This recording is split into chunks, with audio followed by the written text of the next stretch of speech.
Hello friends, आता आपण बघूया शिवा या मालिकेचा 22 मार्चचा एपिसोड रिव्ह्यू।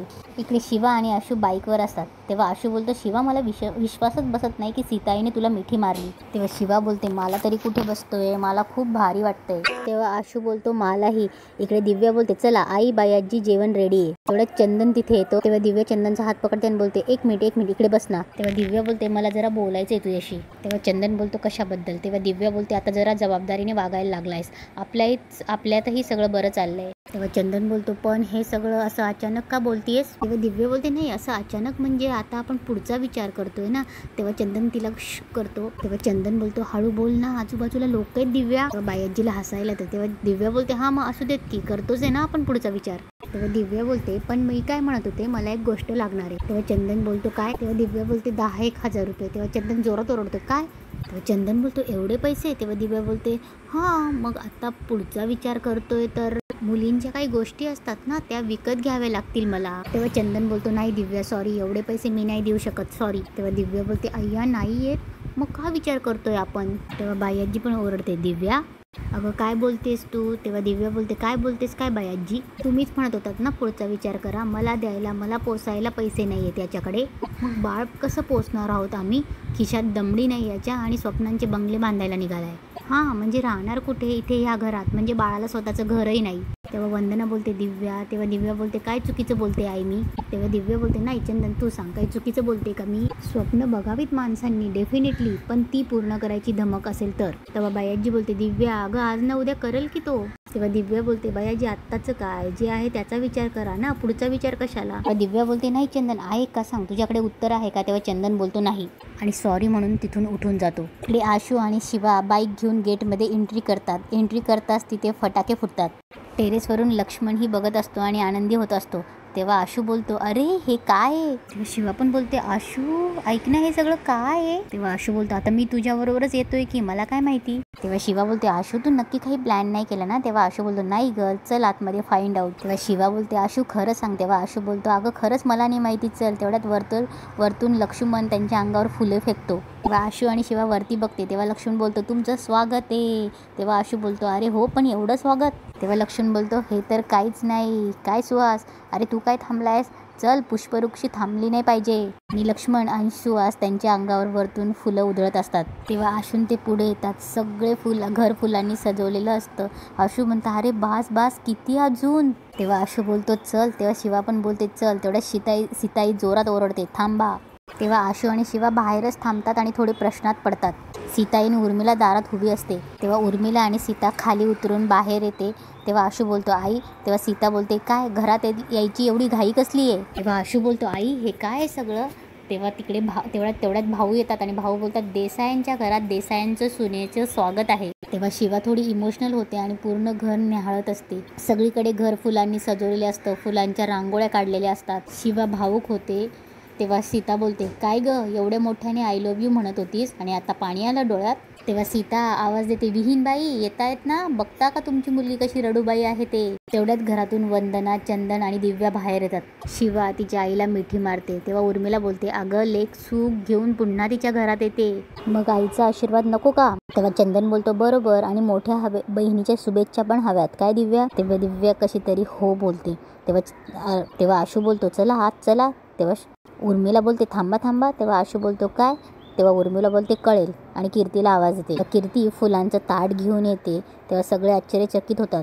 तेव्हा कीर्ती मनात बोलते, तुझ्या वाट्यात काटे पेरायचा प्रयत्न कितीही केले तरी तुझ्या वाटेला फुलेच येत आहेत, एवढं कसं चांगलं नशीब घेऊन आली आहे शिवा? तेव्हा उर्मिला बोलते, अगं कीर्ती तिथे काय थांबलीयस, ये ना लवकर। तेव्हा सीता ते फुलांचं ताट घेते आणि त्यांच्या दोघांच्या डोक्यावर फुलं टाकते। तेव्हा आशू बोलतो, नाही म्हणजे हे सर्व प्लॅन्ड हे तर? लक्ष्मण बोलतो, हो अरे म्हणून मी तुला फोन केला होता ना। तेव्हा आशू बोलतो, ते याच्यासाठीच होतं, कळलं मला ते। तेव्हा सीता बोलते, चला या। तेव्हा शिवा बोलते, ऐका ना सीताई, तुम्ही माझ्या पायावर पाणी। तेव्हा सीता बोलते, एक मिनिट। तेव्हा सीता बोलते, आता काही बोलायचं नाहीये, मला सगळं करायचंय, सागर संगीत, आधीच उशीर झालाय या। तेव्हा सीता पुढे जाते आणि कीर्तीला बोलते, बाळा बाजूला होतीस का जरा? तेव्हा सीता आशूला आणि शिवाला एका स्टूलवर बसवते। तेव्हा सीताई शिवाचे फुलांच्या पाकळ्यांनी पाय धुते। दिव्याला आणि कीर्तीला ह्या गोष्टी बिलकुल पटत नसतात। सीता आशूचेही पाय धुते। तेव्हा शिवा उठून सीताचे पाय पडणार तेवढ्यात सीता तिला मिठीशी घेते. तेव्हा वंदना पुढे येते आणि बोलते, खरं तर आजचा दिवस पाहण्यासाठी आमचे डोळे आतुरले होते. तेव्हा वंदना बोलते, आत्ताही जे इथे बाई आजी असते ना त्यांना खूप आनंद झाला असता. शिवा बोलते, पण आजी कुठे? तेव्हा वंदना बोलते, अगं सीताईंचा फोन आला तर आम्ही घाईघाईत निघालो ग, आई गेल्या होत्या देवळात. शिवा इमोशनल असते. तेव्हा सीता बोलते, काय ग शिवा? तेव्हा शिवा रडत बोलते की सीताई, मी या दिवसाची खूप आतुरतेने वाट बघितली. तेव्हा सीता बोलते, आणि मी खूप उशीर केला. तेव्हा शिवा बोलते, असं नका बोलू. तेव्हा सीता बोलते, नाही असंच आहे अगं, खरंच मी खूप उशीर केला सगळ्या गोष्टींना. तेव्हा सीता बोलते, शिवा काय असतं ना, आम्ही सासवा मुलाच्या लग्नाच्या आधीच ठरवून टाकतो की आपली सून कशी असायला हवी, अशी असायला हवी, तशी असायला हवी. मीही तेच केलं. माझ्या मनात माझ्या सुनेची अशी एक प्रतिमा पक्की होती. मला वाटायचं माझी सून लक्ष्मीसारखी असेल, तिला घेऊन मी 4 चौघात फिरवू शकेल, तिचं रूप असं असेल की लोकांना हेवा वाटावा, स्वभाव असा असेल आणि तिचे केस एवढे लांब असतील की आमचा जो परंपरागत दागिना आहे ना चंद्रवेणी, तो स्वतःच्या हाताने मी तिच्या केसात माळेत. पण ज्या परिस्थितीत तुझं आणि आशूचं लग्न झालं त्या सगळ्यांचा मला रागच आला, पटलंच नाही ते. शिवासारखी मुलगी माझी सून होऊ शकते हे मला सहनच झालं नाही. पण कदाचित नियतीनेच तुमची दोघांची जोडी आधीच ठरवली होती. गुरुजींनी सुद्धा सांगितलं नव्हतं का, देसाईंच्या घरात लक्ष्मी नाही दुर्गाच येणार. शिवा, मला वाटायचं तू मारामारी करणारी वेगळ्याच दुनियेत वाढलेली मुलगी आहेस. तू सून म्हणून जेव्हा घरी आलीस तुला साध्या साध्या चालीरीती सुद्धा माहीत नव्हत्या, अगदी हळद कुंकूही लावता येत नव्हतं. तेव्हा सीता शिवाची एक एक गोष्ट तिला सांगत असते. आता हसायला येतंय पण त्यावेळी मला ते सगळं खटकत होतं. पण शिवा, तू सगळं शिकलीस ग, एवढंच की देसाईंच्या घरातले देवसुद्धा तुझ्या केलेल्या पूजेने प्रसन्न झाले असतील. पण मी काही माझं मन बदलू शकत नव्हते. पण शिवा, ज्या वेळेला तू माझं कुंकू वाचवलंस, ते संसार वाचवलास, तेव्हा हळूहळू या सगळ्या गोष्टी माझ्या लक्षात यायला लागल्या. मला हे कळलं की सून घरात लक्ष्मी म्हणून येते, सुख घेऊन येते, पण हे सुख जर कोणी हिरावून घेण्याचा प्रयत्न केला तर ती दुर्गा होते. तेव्हा सगळे इमोशनल होतात. कीर्तीला आणि दिव्याला तर काही पटत नसतं. तेव्हा सीता बोलते, हळूहळू मला तुझं सगळ्या गोष्टी पटायला लागल्या, तुझं हे सौंदर्य समजायला लागलं. शिवा, तुझं स्वच्छ मन, तुझं स्वभाव, तुझे गुण हे तुला आणखीन देखणं करतात. तुझी माणुसकी तुला खरंच सजवते. तुझ्या डोळ्यातला खरेपणा तुझा खरा दागिना आहे. तुझी हिंमत, तुझी जिद्द लाख मोलाची ग. तेव्हा सीता हसते आणि बोलते, असं सौंदर्य आहे माझ्या सुनेचं. तेव्हा सगळे हसतात. तेव्हा शिवा रडायला लागते. सीताही रडते आणि सीता बोलते, आणि हे सौंदर्य मला जेव्हा समजायला लागलं तेव्हा मला स्वतःची लाज वाटायला लागली. तेव्हा शिवा बोलते, सीताई असं नका बोलू तुम्ही खरंच. तेव्हा सीता बोलते, नाही शिवा, मला समजलंय, माझ्यानंतर जर घराला कोणी सांभाळू शकत असेल तर ती तू आहेस.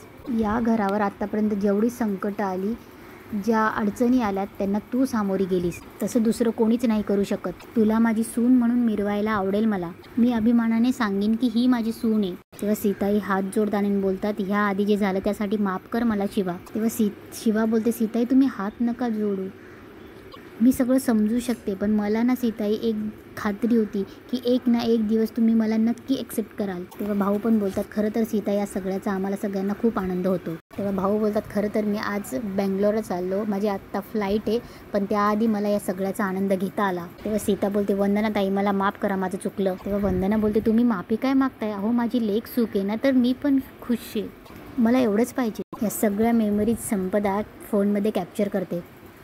तेव्हा उर्मिला तांदळाने भरलेलं माप सीताकडे देते. सीता ते उंबरठ्यावर ठेवते. तेव्हा शिवा बोलते, सीताई मला विश्वासच बसत नाहीये की हे घडतंय. तेव्हा भाऊ बोलतात, शिवा हे 100% खरं आहे बरं का. तेव्हा सीता बोलते, हे खरं आहे शिवा, 100% खरं आहे. मान्य आहे की तुझी जगण्याची पद्धत वेगळी असती, पण आज कुठलीही मुलगी देसाईंच्या घरात सून म्हणून आली असती तर तिचीही पद्धत वेगळीच असणार होती की. मग तुझी पद्धत का नाही एक्सेप्ट करायची? व उर्मिला बोलते, चला आता माप ओलांडून दोघंही आत या. सीता बोलते, एक मिनिट संपदा. तेव्हा संपदा एक ताट घेऊन येते. त्या ताटात शिवाचे स्टाईलचे कपडे, नेकलेस. सीता बोलते, शिवा हे तुझे कपडे. तेव्हा सीता बोलते, तुझी ओळख, मला तुझी ओळख पुसायची नाहीये शिवा. तेव्हा शिवा बोलते, सीताई मला आता नाही घालायचे हे कपडे, ही माझी ओळख असली तरी मला आता देसाईंची सून म्हणून या घरात यायचंय. याचा दिव्याला आणि कीर्तीला जाम राग येत असतो आणि तिथेच आजचा एपिसोड संपतो.